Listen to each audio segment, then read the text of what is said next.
Hi guys, so today I want to talk a little bit about some of the common nutritional practices that people engage in hoping to optimize their overall health, but actually hampering and hindering their overall immune function and their ability to recover from stressful situations. So it's really important to be aware of all the different factors that can actually lead to a down regulation in your overall health. One of the most common ones I'm seeing lately especially is people following intermittent fasting diets. And when done in moderation, yes, these can be really beneficial for your overall metabolic health, but when done to the extreme, they can be detrimental to our overall immune function. The reason being is when the fasting window is taken out of proportion and out of control, we end up with hypoglycemia, low blood sugar levels, and a down regulation in our ability to cope with stressful situations, meaning our cortisol levels increase and our immune function drops.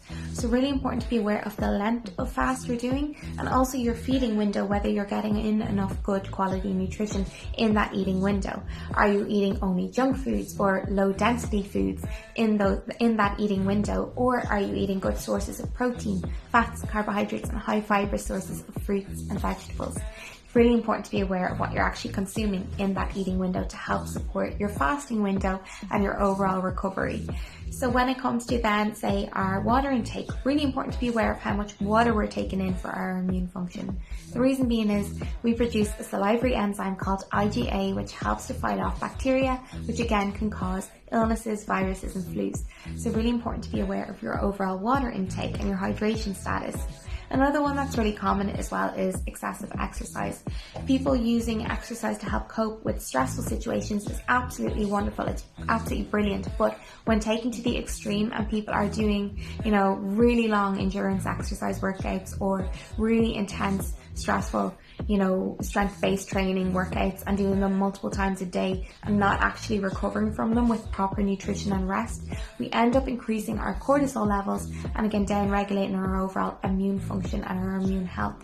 So it's really important to be aware of properly fueling your workouts and again recovering optimally with good quality sleep and nutrition.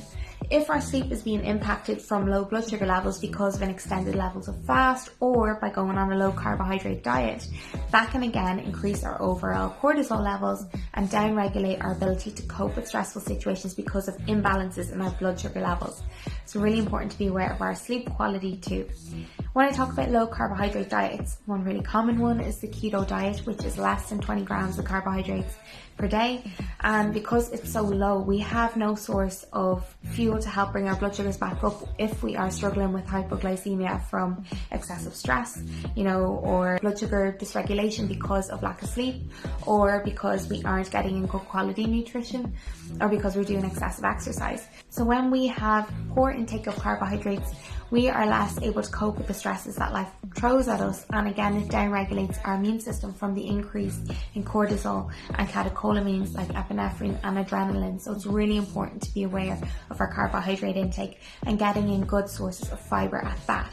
When we take in good sources of fiber from fruits and vegetables, they help to feed our gut bacteria, which has such a key role in our overall immune function. So really important to be aware of getting in good micronutrition through our fruits and vegetables, which helps in the metabolism of our foods and how we use them for good nutrition, good energy levels, good blood sugar balance, and overall immune function as well as brain health.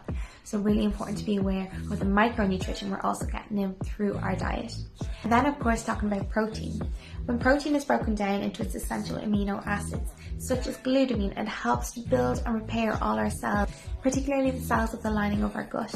And if our gut lining isn't constantly being replenished and repaired through good sources of protein, we end up with something called leaky gut, which means that pathogens and bacteria that are in our blood can actually get into our gut and cause dysregulation, upset stomachs, and immune dysfunction and a downregulation in immune function. So of course it causes then colds, flus, viruses, and bacteria build up within the body. So really important to be aware of good sources of protein, good sources of carbohydrates, lots of fruits and vegetables, good hydration levels, quality sleep, and of course being aware of the amount of stresses you're placing on your body and the recovery window that we're allowing ourselves to repair within.